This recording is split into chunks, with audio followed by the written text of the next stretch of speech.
Des étudiants de l'Université de Californie mettent en lumière les atrocités commises par le Parti communiste chinois. De nombreux intervenants ont parlé de ce qu'ils ont vécu. Un de nos téléspectateurs qui vit sous le confinement en Chine est entré en lien avec nous. En tant qu'étranger vivant dans le pays, il nous parle de ce qui l'a le plus surpris. Bonsoir et bienvenue dans Regard sur la Chine. Le confinement de Shanghai a laissé 26 millions d'habitants aux prises, avec des pertes de revenus, un approvisionnement alimentaire irrégulier et des séparations familiales depuis début mars. À l'heure actuelle, plus de 16 millions d'entre eux n'ont toujours pas le droit de quitter leur domicile. Mais un responsable de la santé publique de la ville a déclaré mercredi que plus de 7 millions d'entre eux peuvent désormais retourner à leur travail en usine ou se promener à l'extérieur, soit 2 millions de plus que la semaine dernière. Les transports publics de la ville restent fermés et seuls les véhicules agréés sont autorisés à circuler. Cependant, certains travailleurs essentiels sont encore autorisés à se déplacer relativement librement. La police, les chauffeurs-livreurs, les membres des comités de quartier et le personnel de santé.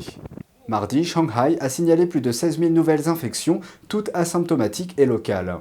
C'est une baisse de près de 1000 par rapport au jour précédent. Et 2 des 16 districts de Shanghai n'ont enregistré aucun nouveau cas en dehors des zones de quarantaine.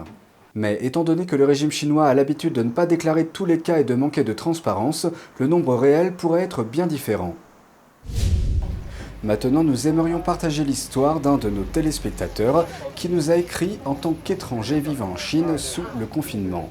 Il a déclaré qu'il regarde notre émission quotidiennement pour obtenir des informations véridiques, difficiles à trouver en Chine. Pour ce faire, il utilise un logiciel spécial qui l'aide à surmonter le blocus internet imposé par le régime. Pour des raisons de sécurité, nous garderons son anonymat. Il nous a dit qu'il y avait 2 groupes de personnes dans sa ville. Le premier groupe, qui représente environ 90% de la population locale, soutient toujours aveuglément tout ce que fait le régime chinois. Les 10% restants veulent retourner au travail et nourrir leur famille. Ils semblent se poser des questions sur ce que les autorités leur font subir. Il dit trouver surprenant que tant de gens continuent à soutenir les politiques. Mais il explique aussi pourquoi. Il n'a jamais été endoctriné par le système éducatif du Parti communiste chinois. Il a également souligné que les habitants de sa ville connaissent très peu le Covid-19. Il dit qu'ils ne comprennent pas qu'il s'agit d'une maladie respiratoire qui passe d'une personne à l'autre et attaque les poumons. Ils ne comprennent pas non plus la question des foules ou des repas dans les restaurants.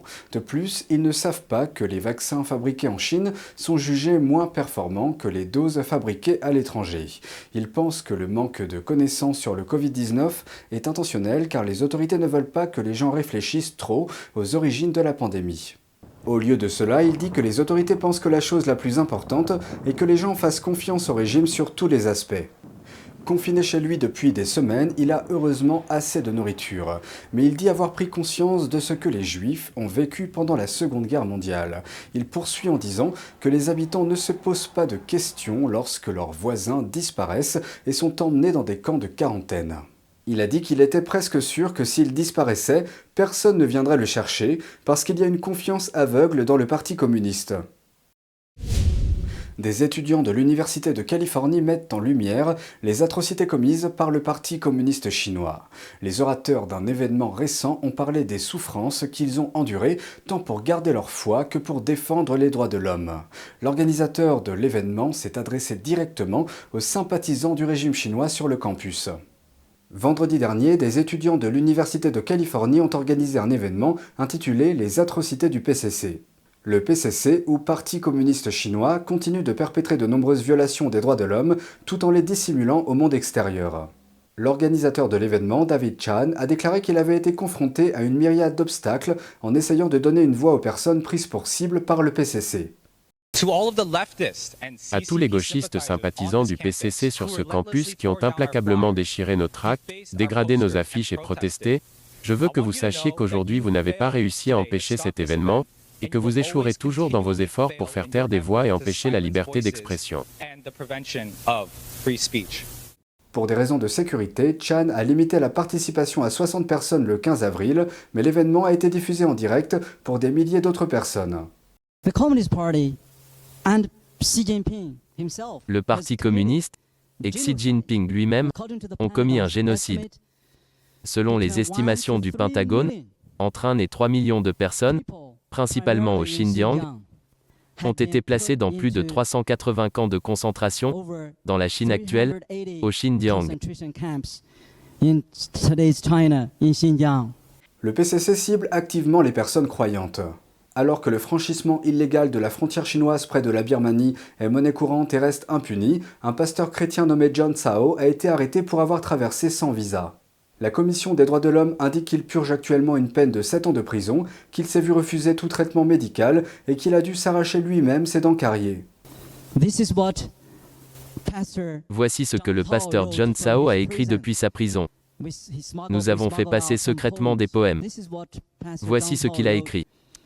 Il a dit, « Vous pouvez m'enlever ma liberté, mais vous ne pouvez pas m'enlever mes prières. Mes prières portent des vents et des vies par-dessus le haut mur à mailles de fer. » Deux oratrices ont parlé au nom de leurs maris, qui ont également été pris pour cible. Gang He a déclaré que son mari, Gao Zhesheng, qui est un avocat des droits de l'homme, a été porté disparu en Chine après avoir dénoncé le régime chinois. Pouvez-vous le croire? Alors que je bénéficie de l'asile en Amérique, mon mari est soit en prison, soit assigné à résidence, soit victime d'une disparition forcée en Chine. Notre famille se trouve de part et d'autre du globe. Bien que nous vivions à l'ère de la technologie avancée, la seule photo avec toute notre famille réunie a été prise lorsque mon fils avait 2 ans. Son dernier contact, connu avec le public, remonte à août 2017. Un intervenant qui était présent lors du massacre de Tiananmen en 1989 a perdu ses 2 jambes après avoir été écrasé par un char. Vous voyez le ridicule de cela? Le PCC m'a demandé, après que j'ai été écrasé par le char et que j'en ai été gravement blessé, ils m'ont demandé de signer un contrat disant que les chars ne m'avaient pas blessé les jambes. Une étudiante de l'Université de Californie et sa famille ont fui aux États-Unis en 2013 pour échapper aux persécutions en Chine. Nous sommes juste une famille ordinaire. Nous voulions juste trouver un endroit où nous pourrions pratiquer librement le Falun Gong et croire librement aux principes de vérité, compassion et tolérance. Et pourtant, nous avons dû tout risquer pour que cela devienne réalité. Au moins 20 millions de personnes en Chine partagent le même souhait, mais il ne s'est pas encore réalisé pour elles. Beaucoup d'entre eux sont, en ce moment même où je vous parle, persécutés à l'intérieur de ces cellules obscures.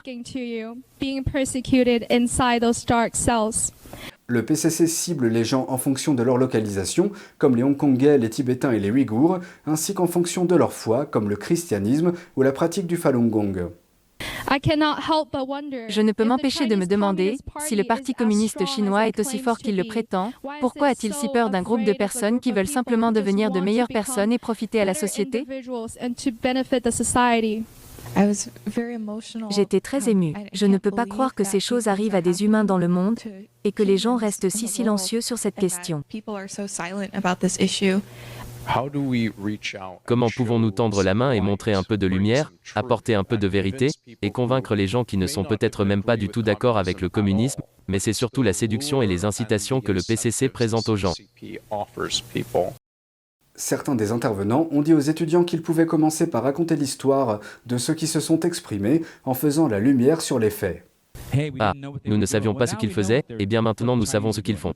Ce que les Chinois font, ce que le Parti communiste chinois fait, et poser la question, pourquoi n'êtes-vous pas consternés? Pourquoi n'êtes-vous pas contre cela? L'organisateur de l'événement dit qu'il prévoit d'organiser des événements similaires à l'avenir et de s'associer à d'autres organisations.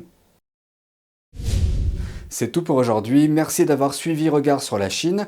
On se retrouve lundi pour une nouvelle émission, prenez soin de vous et à bientôt.